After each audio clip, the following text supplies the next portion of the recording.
Bismillahirrahmanirrahim. This is our 9th week of the great figures of Islam, and we're up to one of the truly great figures. They are all great in their own right, but Ahmed Sirhindi, or also known as Imam Rabbani, is one of my favorites because it combines in him what we call the Mujaddidi line of activism or revival of Islam, which is Islamic scholarship, spirituality and social activism all in one.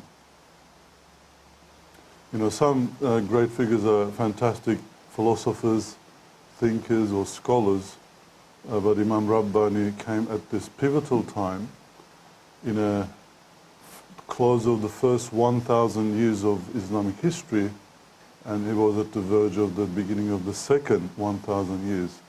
That's why he is sometimes called Mujaddidi al-Fithani, the renewer, revivalist, renewer of the second millennia. I'll explain the concept of Mujaddid, inshallah, in Islam. But the year 1000 in Hijri calendar is actually exactly 1592. 1592, so keep that. That's a date to remember. 1592 is 1000 years in the Islamic calendar. And Ahmed Sirhindi was born in 1563 and died in 1624.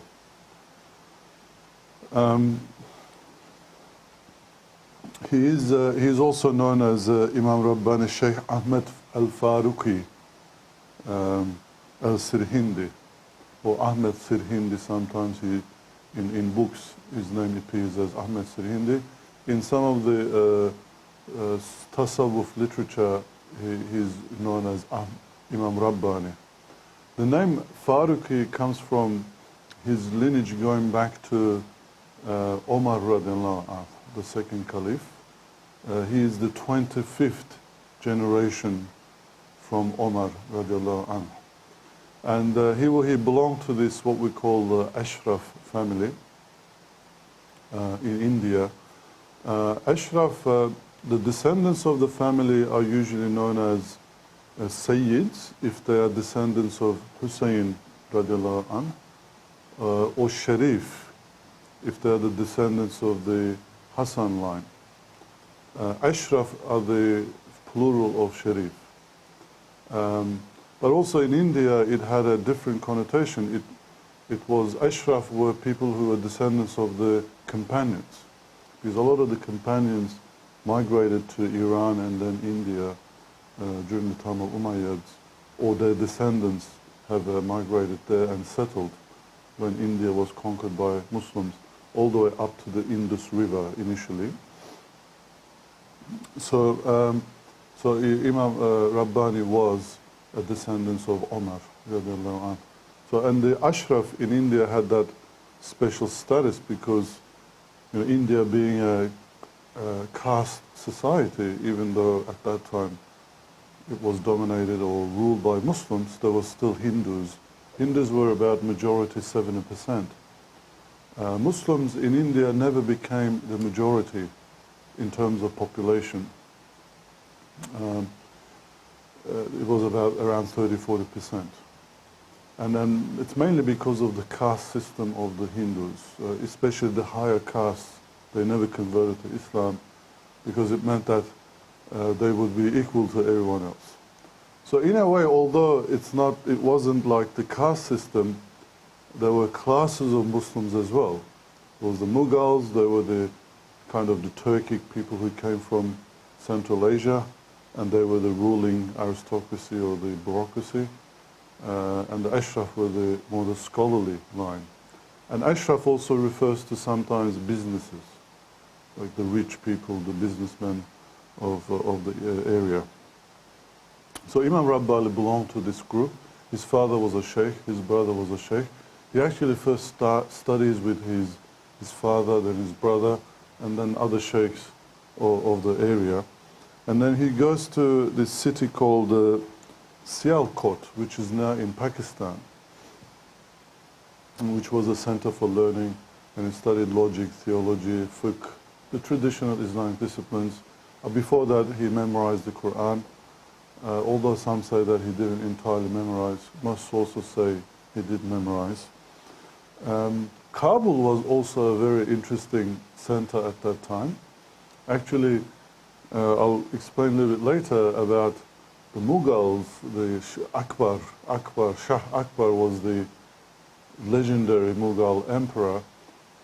His brother, he was kind of like his opponent for the throne. He was based in Kabul, and he had this Kabul sultanate, and a lot of the scholarship came from Kabul, and opposed the Akbar's policies as well, as I will explain a little bit later. Also, in this time, we were in 1500s. 1500 is a very important time when Sufism is very dominant, or tasawwuf as we call it in Arabic. And Ahmed Sirhindi was initiated into Suhrawardi order, Chisti and Qadiri orders. These are various tasawwuf orders. So he was qualified and actually received license to teach and accept students into spiritually at the age of 17. It was a bit of another one of those geniuses that Islamic civilization has raised. But according to him, his real education happened into spiritual education happened when he met Muhammad Baqiullah. He becomes his student, this is year 1599, and when he dies in 1603, when Imam Rabbani is 40 years old, he becomes the leader of that movement or order. And Baqiullah was known as a Waliullah, a saint, a living saint. He was actually the same age as Imam Rabbani, interestingly, and then he passes away and he becomes the leader of that order. And that's when his real influence starts. So now I think the question, the first question that comes here is why Sufism or why Tasawwuf was so dominant? It was so dominant that, for example, if the Naqshbandiya order did not support, especially in Asia, if they did not support a ruler, he would lose his throne. Basically because people listened to the sheikhs, and sheikh if the sheikh spoke negatively of the rulers, they lose their popularity. And at a time when there's no newspapers or TV, having the popular pulse is extremely important from a political perspective. We should also say that the Naqshbandiya order was not political itself. It's generally Sufi or spiritual orders, but they influence politics from the perspective of if they have bad policies, if they're corrupt, they criticize them, and then people tend to rebel against them. Now, the reason why Tasawwuf became really popular was first and foremost, the Imam Ghazali. Imam Ghazali argued and wrote about why spiritual path is the only path that will lead to a proper practice of Islam and also understanding of God. Ultimately, every aspect of teachings of Islam is about understanding our Creator and relating to the Creator and getting close to God. And then you pass away and you die and you meet God in afterlife in paradise. So the safest path and surest path that was open to everybody, the majority of people, was the path of Tasawwuf, according to Imam Ghazali. And he wrote, Deliverance from Error, his own life example, and how he found true guidance in that. And that was one important reason. And the second important reason, I talked about this when we covered the Crusades and Salahuddin. When Crusades came, there was a bit of a destruction in the Middle East, but also the main one was the Mongol invasion. And the Mongol invasion came from deep in Asia, starting with 1220. And they come and destroy these very important centers of learning: Bukhara, Tashkent, Samarkand, Ürengech. You know, they kill hundreds and thousands of people, the Mongols, and then people migrate into Middle East, present-day Turkey. Like for example, Oghuz Turks, who founded Ottoman Empire, came to where they were around 1280 or something. So they're running away from the Mongols. Mevlana Jalaluddin Rumi, they migrated, I think, about 1210 from Belch into present-day Turkey, Anatolia. Again, they were going from migrating from Mongol invasion, or that was at least the main trigger of this kind of movement. And they moved down into India as well. When there is such widespread destruction and death and all of that, what have you got left? Is the spiritual part, isn't it? The spiritual solace. Your religion is the only thing that's left to you, and your relationship with God. If you're put in an isolated island, locked up, who are you going to talk to? God, isn't it? So those conditions produced the need to have spiritual solace, and Tasawwuf provided that. A third reason is that it was through the Sufi orders, Tasawwuf orders, which are called tariqas, a lot of the charity and services were provided. So, for example, Abdul Qadir Jilani, who is known as one of the greatest of Tasawwuf sheikhs, actually had a movement. Same with the Naqshbandi. They originated in Asia, or they spread into Asia first and then came to West. And so in a sense, everybody by 1500s belonged to a Sufi order, Tasawwuf order. So it was very common, and Imam Rabbani also belonged to the Naqshbandi order with Muhammad Baqibillah, sorry. So that's a very important thing to know, like why was such a scholar, he's a scholar, was in as a Sufi leader as well. That was the only thing that's really available, and it provided that popular support as well. A second thing that we need to know in terms of history of the time is the presence of the Portuguese in Indian Ocean. Now, towards the end of 15th century, like 1400s, when the Portuguese first rounded the tip of Africa, they got access to Indian Ocean. That was revolutionary because nobody thought that was possible, and that opened a new route into Indian Ocean, which meant the trade as well. India was the richest part of the world at that time. Like by Akbar's time, the population of India was 110 million people. World population was, guess how much? Just 550 million or something, half a billion people. Now today it's close to, I think 8 billion almost, or 7. So half a billion people, 20% of them live in basically India. And it's very productive in terms of agriculture and so on. So a lot of the trade centered in and around India, and trade with India was very important. And it was also the center of spice trade. Spice trade is the pepper, basically, pepper and other spices. The black pepper that we use now was very expensive and only aristocracy could use it.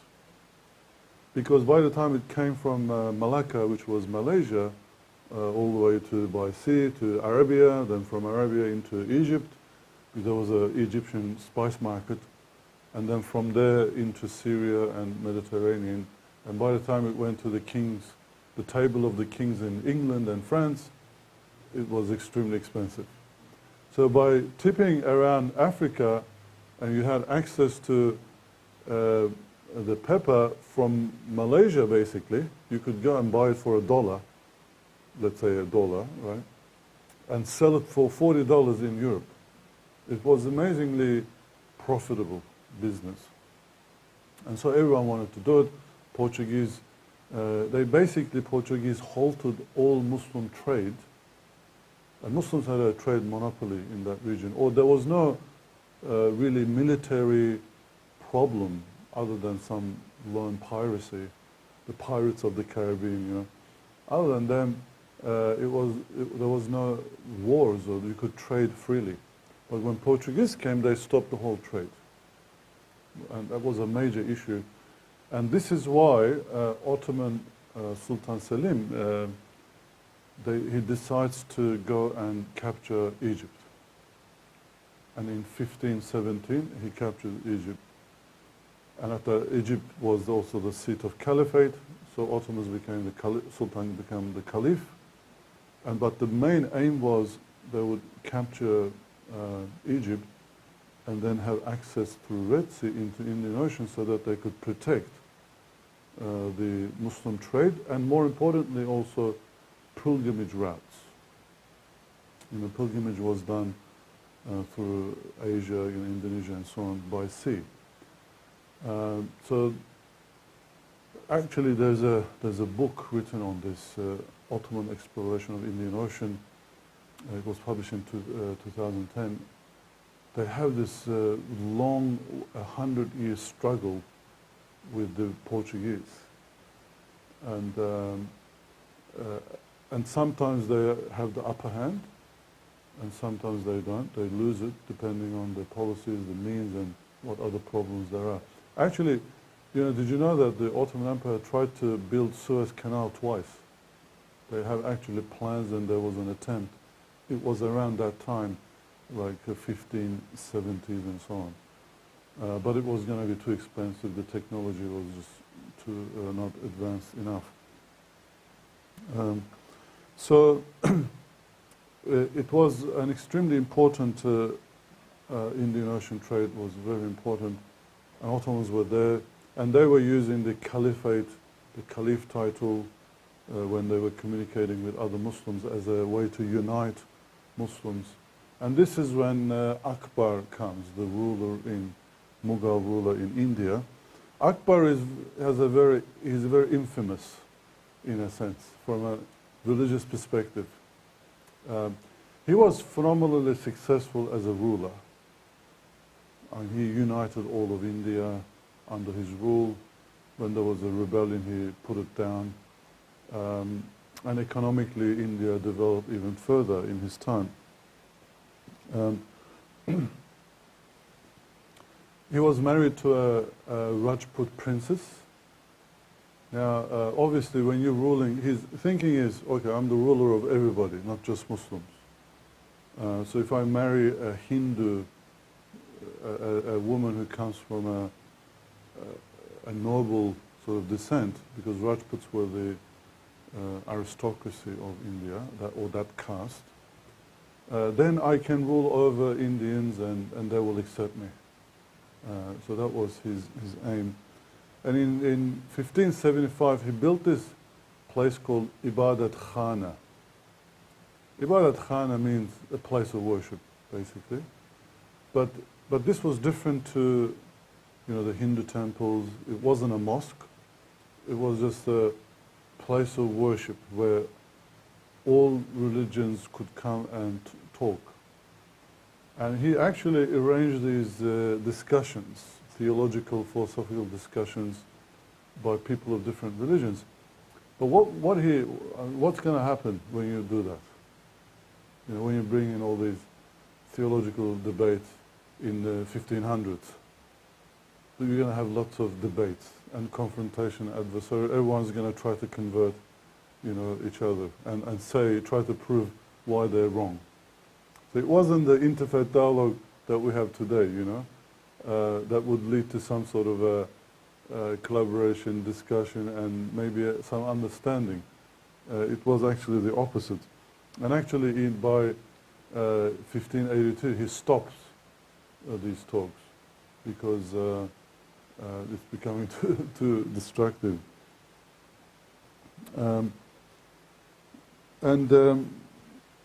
But also, like a lot of people, historians see Akbar as a very tolerant person.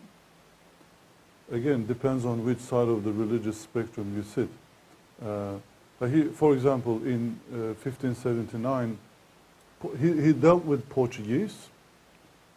He had to, because without their permission, he cannot trade, and also nobody could go to Hajj without the permission of the Portuguese.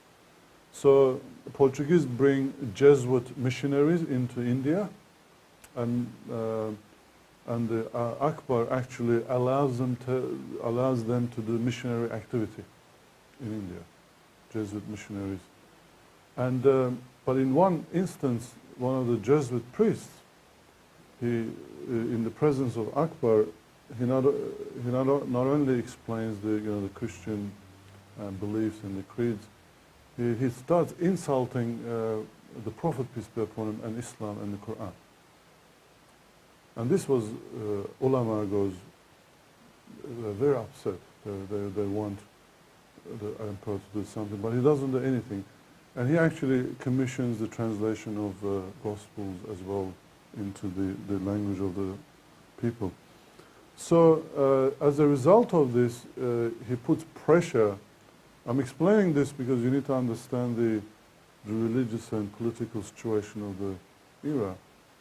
Because Imam Rabbani is going to become one of the chief opponents of Akbar, and later his son, Jahangir.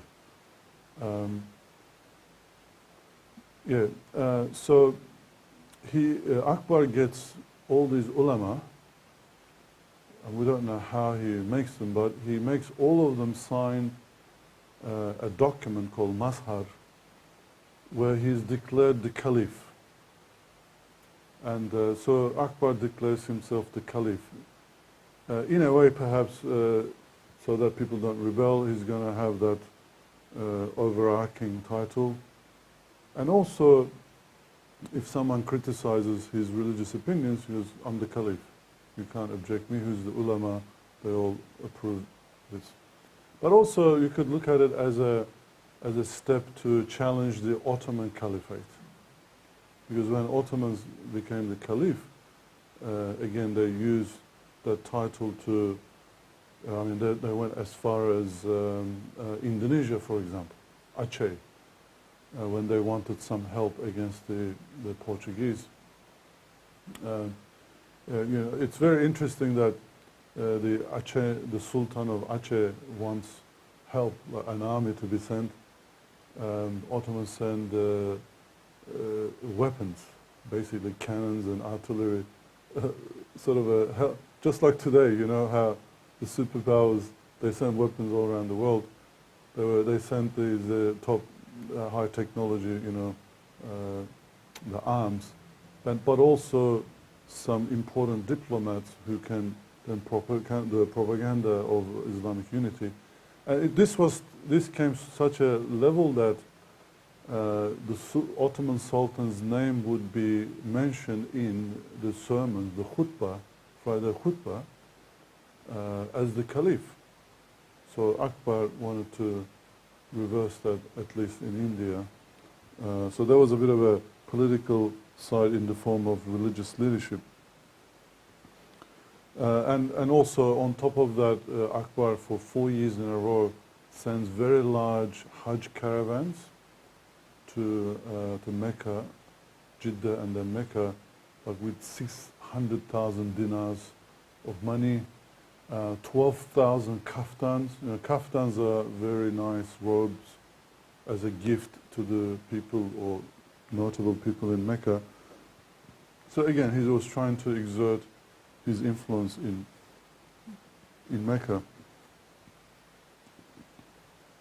So when actually these debates in Ibadat Khana failed, this time Akbar moves on to establish a movement he called the Dini Ilahi. Dini Ilahi means the religion of God. So as opposed to Islam, Hinduism, Christianity, he called it Dini Ilahi. Ultimately, it was like saying we can combine the ethics, the morals, the principles of all religions into one religion. We don't have to differ and disagree. Ultimately, we are all one, kind of.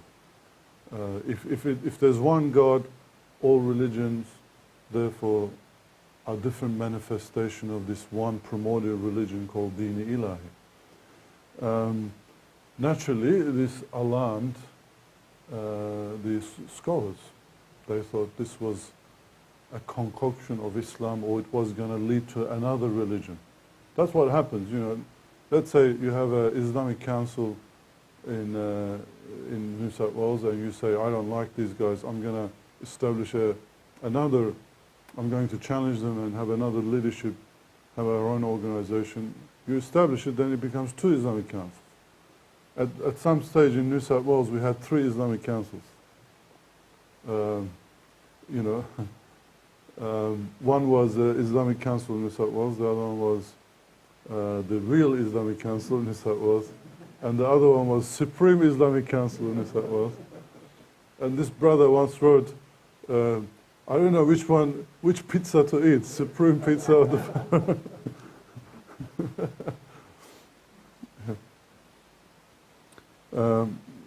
so basically, ulama who did not like these policies actually struggled against it.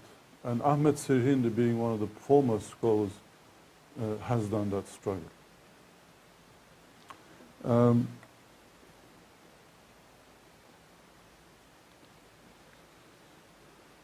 Like for example, Imam Rabbani says, the infidels enforced the injunctions of their religion while Muslims were prevented from implementing injunctions of Islam. If they did, they were killed. So basically what he was complaining about was, obviously people could pray, fast, go to Hajj. The personal practices of Islam was okay. But any social aspect of Islam, and especially Islamic practices that had a social ramification, he felt that was stopped by Akbar and the rulers like him. Like for example, when he talks about a case where a mosque was demolished by Hindus and then it was stopped from building a mosque, and then Hindus came and built a Hindu temple. And he was also saying, well, in the holy times of Hindus, Muslims cannot practice their own practices, but because you want to respect the Hindus, whereas when it comes to Ramadan or something, nobody respects Ramadan or Muslim practices. Slaughtering of cows was prohibited. Now, it still is, by the way, in India. You cannot slaughter cows. It's prohibited by law. It's because, to Hindus, it's a sacred animal. You cannot slaughter cows. And for Muslims, cow is same as sheep, and that's same as goats. So everything could be sacrificed.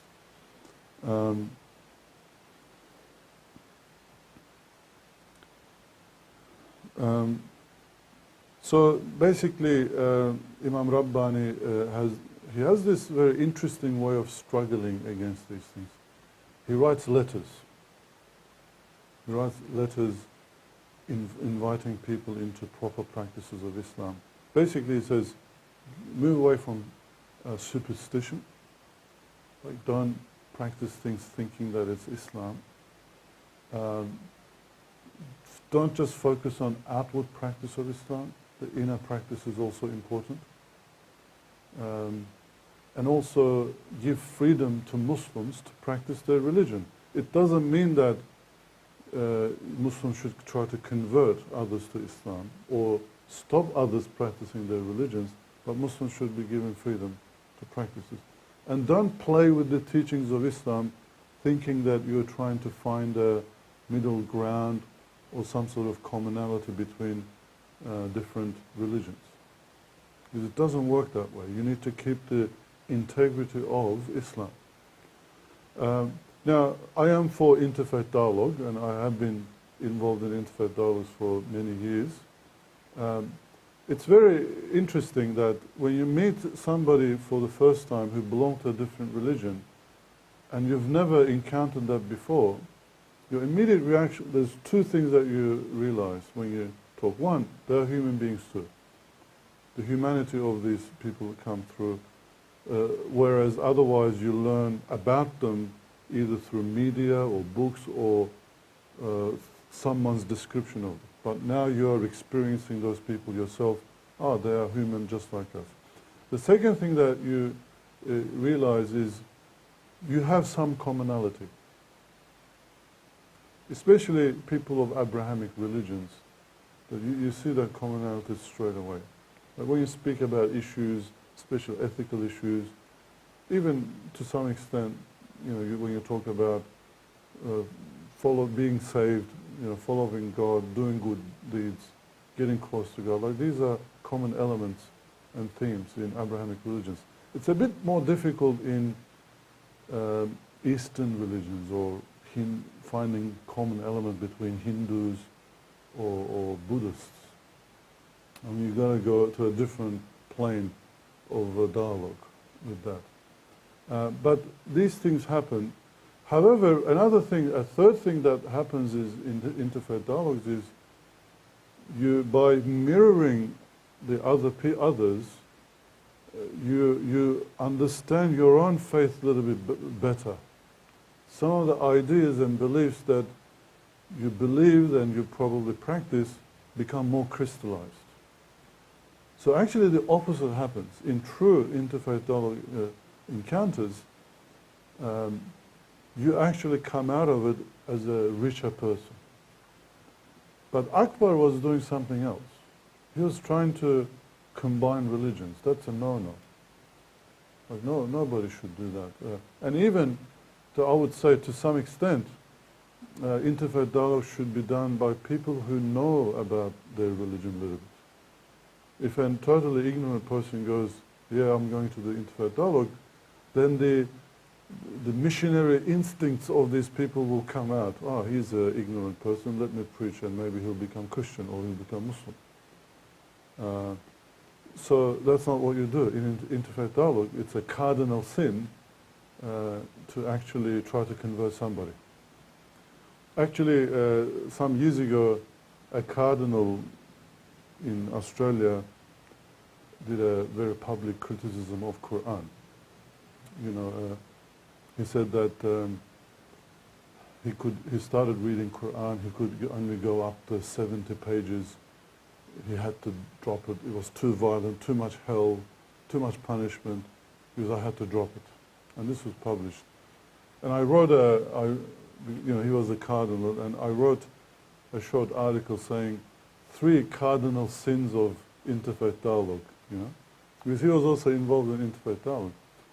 And one of them is you never publicly criticize the other's religion if you're involved in interfaith dialogue, because how can you, on one hand, become very critical to the point of, you know, which shows that he hasn't understood, or you don't understand the other religion, and then on the other hand, tomorrow go and have a nice talk. How are you going to do that? Like, it's a duplicity. The second cardinal sin of interfaith dialogue is trying to convert the other person. Like, if you want to do missionary or dawah, go do it somewhere else. Like, that's not interfaith dialogue. And the third one is that you never have a hidden agenda. There should not be a hidden agenda. It should be a genuine attempt to have dialogue and understand the other. As I said, when you do that, you end up understanding yourself better.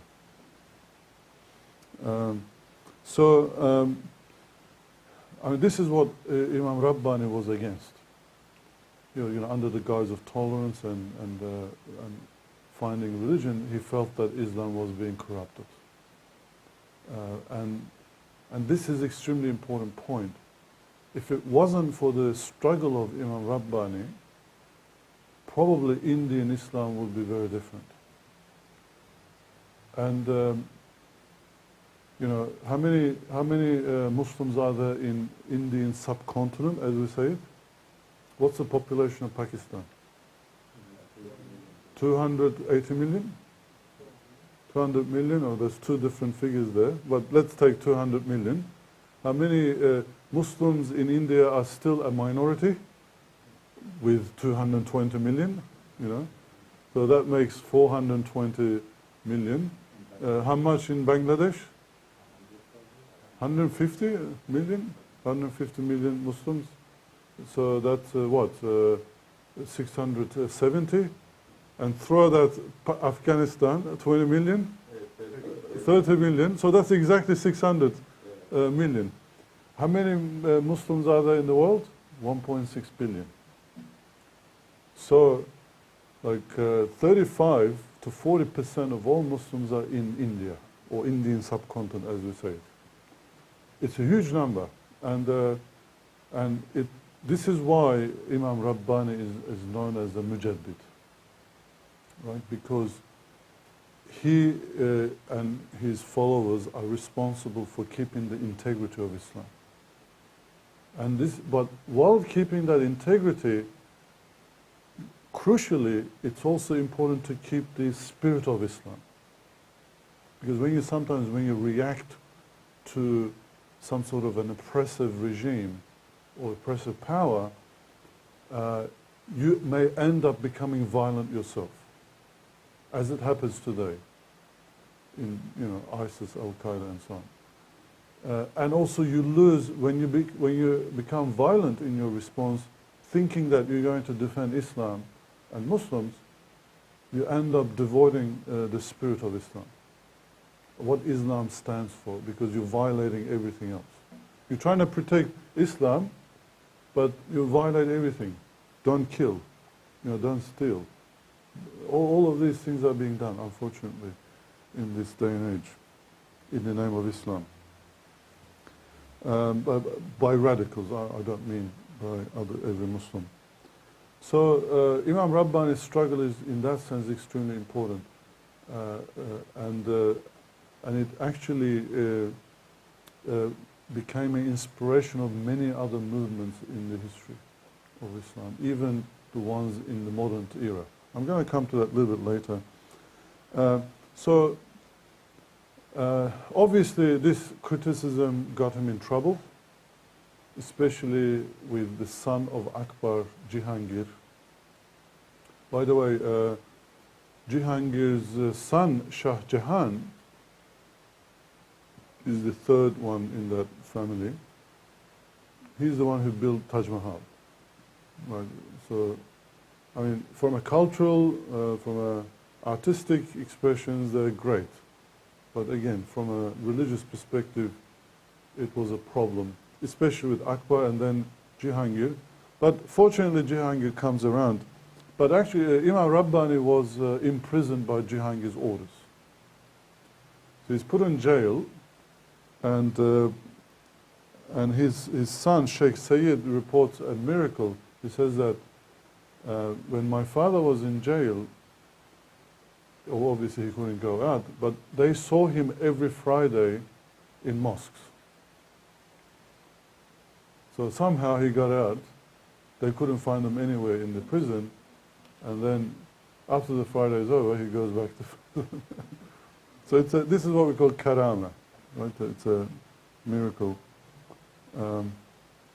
Actually, Imam Rabbani himself said, he said, if the emperor had not imprisoned me, so many thousands of people would have never deprived of the light of Islam. a lot of people converted to Islam in prison. Or if they were murderers, thieves, they became proper Muslims.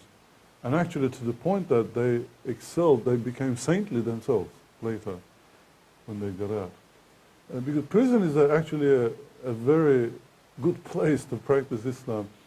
I did a course to some of the inmates' classes most recently, and we did a bit of a discussion. I said, how do you practice Islam? Like, do you think that it's good here, or is it better outside? And one of them says, look, wallahi, it's really better in the prison, because you don't have nightclubs, you don't have alcohol, you don't have brothel, I'm sorry, but because outside we can do all of this, but in here you are deprived, so we're like angels. Well, actually it's a fact. It's not just with Muslims, but also in other religions. People tend to become more religious when they're in jail. So, you've got nothing to do. You question, why am I here? Why do I exist? You think about your mistakes. So religion becomes an answer. And also a lot of people convert, even in our time, in prisons. And you're going to put someone like Imam Rabbani in a prison, what's going to happen? Obviously, as we shall see next week as well with Badiüzzaman Said Nursi, same thing happens. And actually, he was saying that I followed the sunnah of Prophet Joseph, because Prophet Joseph was also prison. And in the prison, he preached Islam, or Tawheed, we should say. If you know the story in the Quran, it's chapter 12, by the way, and it's the only chapter in the Quran which, from the beginning to the end, it's about a story, a single story. When he's in the prison, two inmates come, they tell about their dreams, and he interprets the dreams.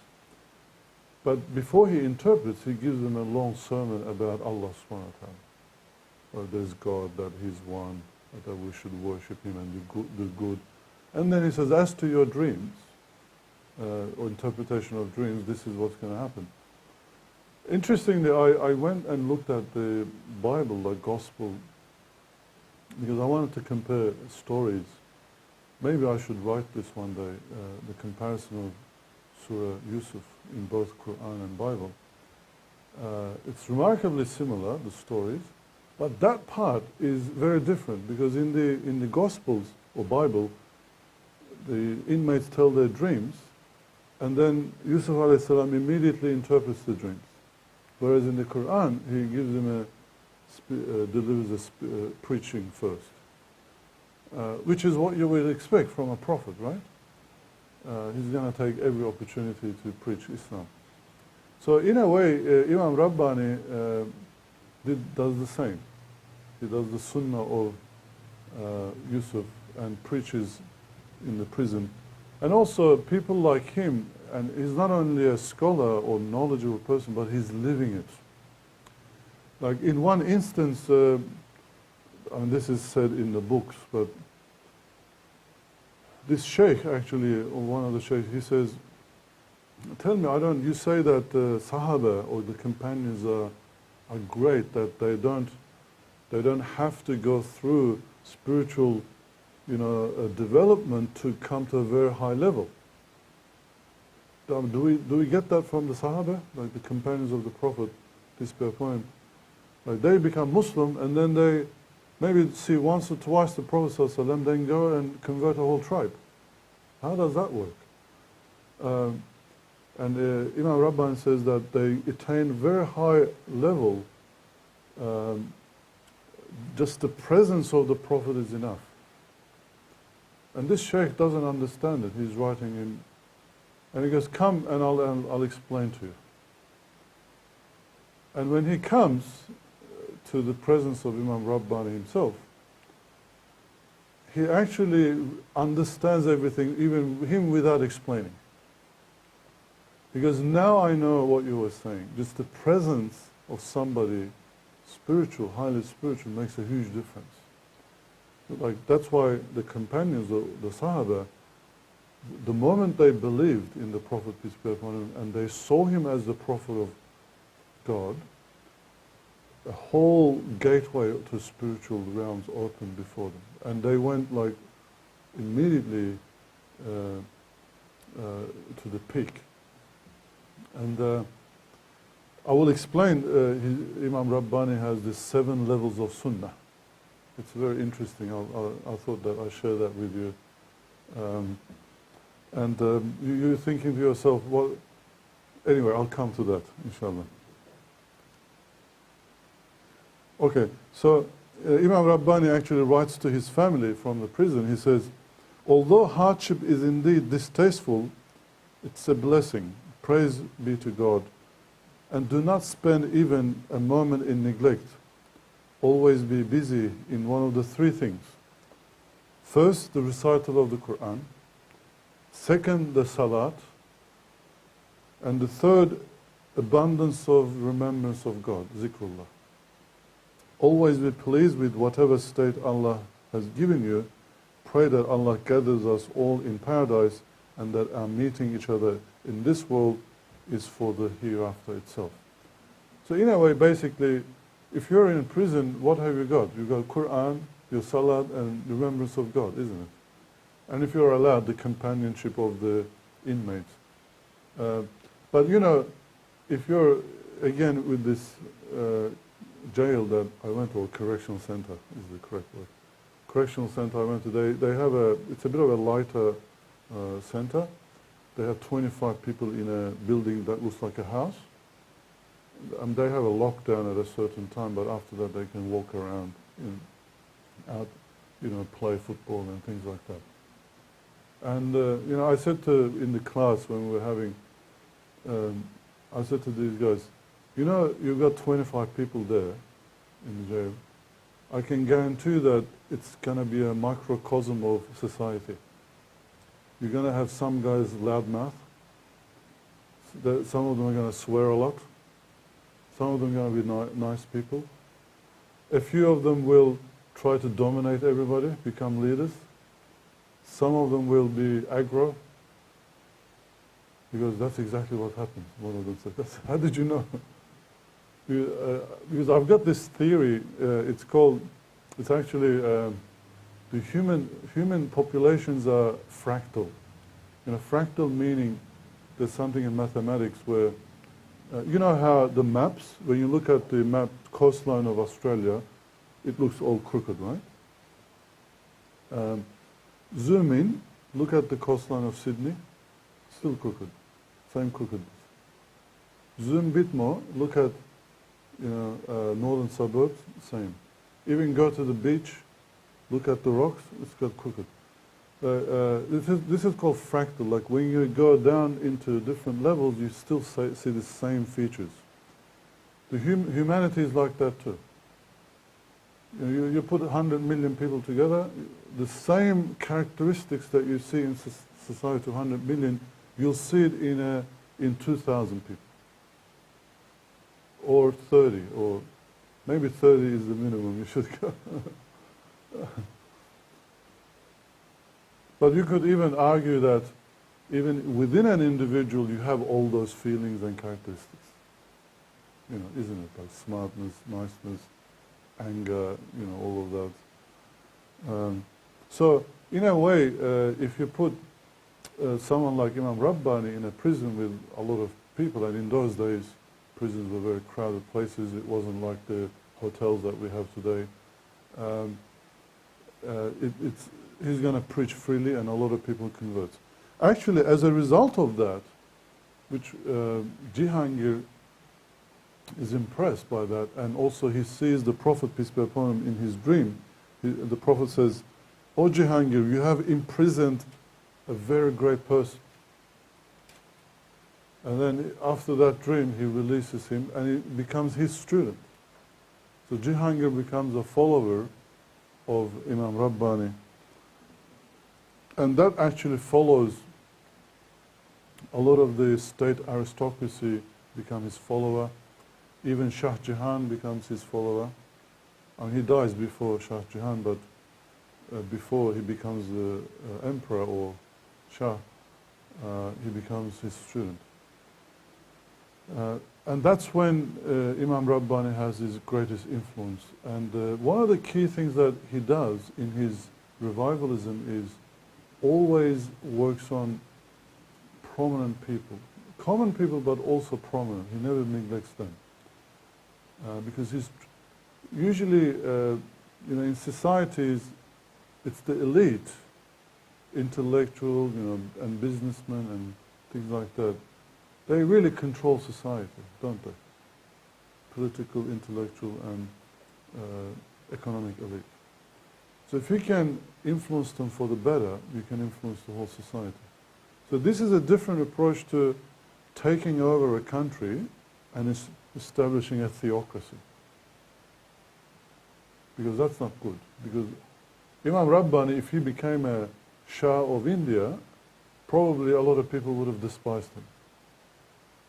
And he'd probably do a bad job. Because the duty of scholars or spiritual leaders like him is to put rulers and everybody to standards of Islam.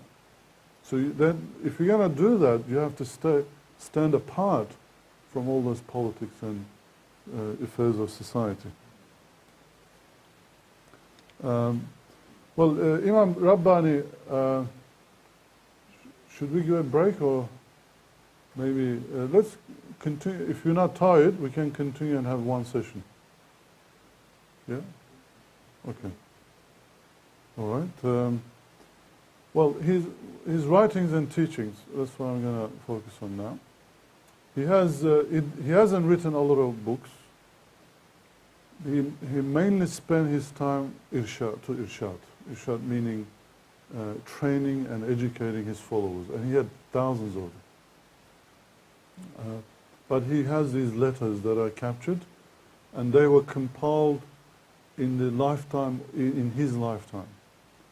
And there's 3 volumes. The first one is called Dur al-Marifah. It's like the pearls of inner knowledge. That's what it means. And it's composed of 313 letters. What's the significance of 313? Anybody know? Yeah, the number of Sahaba who fought in the Battle of Badr. So that was the significance. The second one called Nur al-Khaliq, the light of creation, and that's 99 letters. 99 names of God, right? That sort of symbolizes that. And the third one is called Marifat al-Haqaiq, the inner knowledge of realities, and that's 114 letters. The number of surahs in Quran. Actually, in the initial one, it was 114, but he could not complete the 4th one, so he passed away, and there were 10 letters, so they just added to the 3rd one, so it's become 124 letters. So these letters are really nice. I recommend you to read it if you're interested in both activism, revivalism, and also spiritual sort of sciences. He says, for example, the Sharia has 3 parts: knowledge, action, and sincerity of motive. Unless you fulfill the demands of all 3 parts, you do not obey the Sharia. Why is this significant? Because most people know Sharia as action, and knowing what to do, and then doing it. But he's adding sincerity as well, the innermost understanding of Sharia, and then feeling and having the right intention, ikhlas, part of Sharia. And then he argues that for you to gain, you can memorize what to do, you can also do it with your limbs, but the ikhlas part requires spiritual training, doesn't it? Because that's the hardest bit.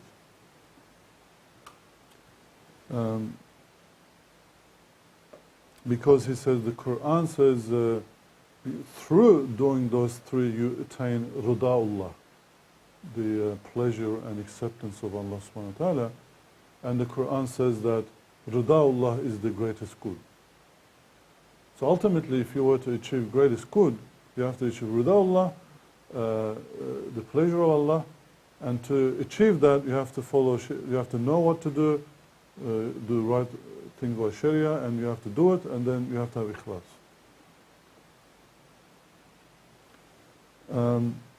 He says the entire process of reaching Allah is like threading a needle. I like this analogy.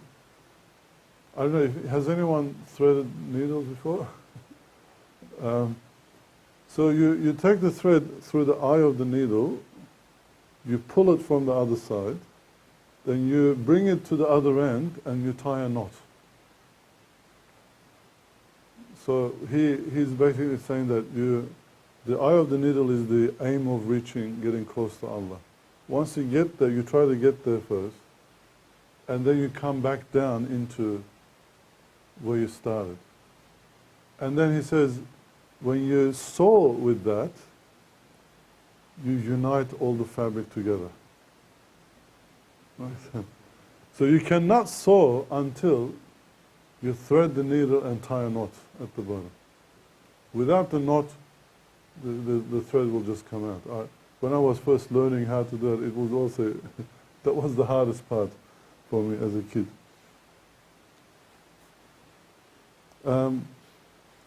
The ruptures and ecstasies which the Sufis experience, and the ideas and truths which come to them in the course of their journey, are not the goal of Sufism. Sometimes people like these pleasurable aspects of spiritual experiences. So because this is not the goal. They are rather myths and fancies on which the children of Sufism are fed. One has to pass over them all and reach the stage of satisfaction, Rida, which is the final goal of suluk, or traveling, in spiritually, and love, or jazba, we call it, overwhelming love. Now this is important because sometimes people get stuck in those and they cannot move. There's a book written by a Western scholar. It's called Heuristic Sufism. I think the thing that distinguishes Imam Rabbani is that tasawwuf, follow a spiritual sort of path, but stick to Sharia, stick to Sunnah, and don't go beyond the boundaries of Sharia, like what you're supposed to believe and do.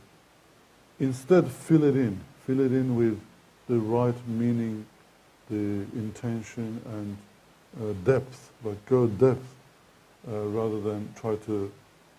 Again, this was very important to keep the integrity of Islam and while giving people the spiritual strength and benefits. He also said that it is mentioned in the hadith of the Prophet that scholars are the inheritors of the Prophet.